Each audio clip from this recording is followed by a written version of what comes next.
അങ്ങനെ രാവിലെ എഴുന്നേറ്റ് ഞങ്ങൾ പോകാൻ റെഡി ആവണം കേട്ടോ. അപ്പോൾ അതാ എല്ലാവരും ലേറ്റായിട്ടാണ് എണീറ്റത്. പിന്നെ ഞാൻ താഴേക്ക് വരുമ്പോൾ അതേ ഞാൻ മോനുശേച്ചിയും നീത്തൊക്കെ കൂടിയിട്ട് അതാ ഫുഡ് കഴിക്കുന്നുണ്ട്, ബ്രേക്ക്ഫാസ്റ്റ്.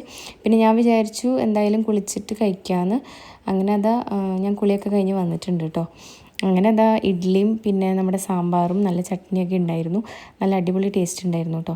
അങ്ങനെ പ്രഭി ഞാനും മോളും കൂടിയിട്ട് കഴിക്കുകയാണ്. അതിൻ്റെ ഇടയിൽ അതാ തലേന്നത്തെ കഥകളൊക്കെ പറഞ്ഞിട്ട് എല്ലാവരും കൂടിയിട്ടിരുന്ന് ചിരിക്കുന്നുണ്ട് കേട്ടോ. എല്ലാവരും അവിടെ ഓരോ വിശേഷങ്ങളൊക്കെ പറഞ്ഞിരിക്കുകയാണ്. പിന്നെ ഞങ്ങൾ അതിൻ്റെ ഇടയിൽ ബ്രേക്ക്ഫാസ്റ്റ് കഴിക്കണമുണ്ട് കേട്ടോ.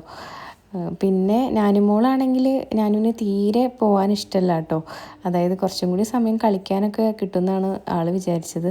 അതുകൊണ്ട് തന്നെ അവളിങ്ങനെ പപ്പേനെ ആ ഒരു കാര്യം പറഞ്ഞിട്ട് ഇങ്ങനെ വേദനയാക്കിക്കൊണ്ടിരിക്കുന്നുണ്ട് കേട്ടോ. പിന്നെ എന്താ പറയുക, കറിവേപ്പില കാണുമ്പോൾ എനിക്ക് എവിടെ കണ്ടാലും ഭയങ്കര ഒരു എന്താ പറയുക കൊണ്ടുപോകാനുള്ളൊരു ആവേശം തോന്നും കേട്ടോ. അതുകൊണ്ട് തന്നെ എനിക്ക് കുറച്ച് കറിവേപ്പിലൊക്കെ പൊട്ടിച്ച് തന്നിട്ടുണ്ട്. പിന്നെ ഞാൻ കിട്ടിയ അവസരത്തിൽ കുറച്ച് ടൈം മോളുടെ കൂടെ കളിക്കുന്നുണ്ടായിരുന്നു കേട്ടോ. പിന്നെ എനിക്ക് മറ്റേ പനിക്കൂർക്കൻ്റെ ഇല ചില സമയത്ത് ആവശ്യം വരാറുണ്ട്. അതായത് ഞാനും മോൾക്ക് എന്തെങ്കിലും കഫോ അങ്ങനത്തെ കാര്യങ്ങളൊക്കെ ഉണ്ടെങ്കിൽ, അപ്പോൾ അതുകൊണ്ട് തന്നെ ഞാൻ അതിൻ്റെ ഒരു തൈ അവിടെ നിന്ന് വാങ്ങിക്കാമെന്ന് വിചാരിച്ചു. അങ്ങനെ നമ്മുടെ പനിക്കൂർക്കയുടെ തൈയൊക്കെ എനിക്ക് കിട്ടി. പക്ഷെ അത് പിന്നെയാണ് അത് കിട്ടിക്കഴിഞ്ഞപ്പോൾ ഞാൻ മണ്ണുണ്ടാവില്ലല്ലോ അത് നടാനായിട്ടെന്ന് വിചാരിച്ചത്. അങ്ങനെ അതാ കുറച്ച് മണ്ണും അവിടെ നിന്ന് എടുത്തിട്ടുണ്ട് കേട്ടോ. പ്രഭി അത് മണ്ണിങ്ങനെ കോരിയെടുക്കുന്നുണ്ട്. പിന്നെ കുറച്ച് വളവും അവർ തന്നിട്ടുണ്ടായിരുന്നു. അങ്ങനെ അതൊക്കെ കഴിഞ്ഞ് ഞങ്ങളതാ പോകാൻ ഇറങ്ങാൻ നിൽക്കുകയാണ്. ഞാനും ആണെങ്കിൽ ഭയങ്കര മൂഡ് ഓഫിലാണ് കേട്ടോ. അവൾക്ക് പോകുന്നതിൽ ഭയങ്കര സങ്കടമുണ്ട്. പക്ഷെ എന്നാലും അവളിങ്ങനെ അതിങ്ങനെ അറിയാത്ത ഭാവത്തിൽ ഇങ്ങനെ മുഖം പിടിച്ച് നിൽക്കുകയാണ് കേട്ടോ. പിന്നെ ഞാനത് മൈൻഡാക്കാൻ നിന്നില്ല.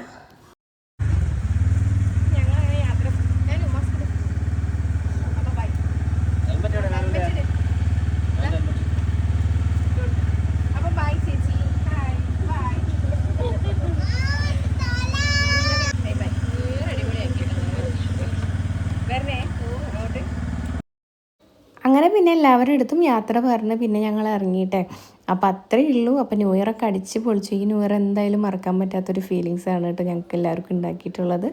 അപ്പോൾ അങ്ങനെ ഞങ്ങൾ വീട്ടിലേക്ക് പോവുകയാണ്. അപ്പോൾ വീഡിയോ ഒക്കെ കണ്ടിട്ട് ഇഷ്ടപ്പെട്ടാൽ ചാനലൊക്കെ ചെക്ക് ചെയ്ത് ഞങ്ങൾ ഇഷ്ടപ്പെടുകയാണെങ്കിൽ ഒന്ന് സബ്സ്ക്രൈബ് ചെയ്ത് സപ്പോർട്ട് ചെയ്യണേ. അപ്പോൾ മറ്റൊരു വീഡിയോ ആയിട്ട് നമുക്ക് വീണ്ടും കാണാം. ബായ്.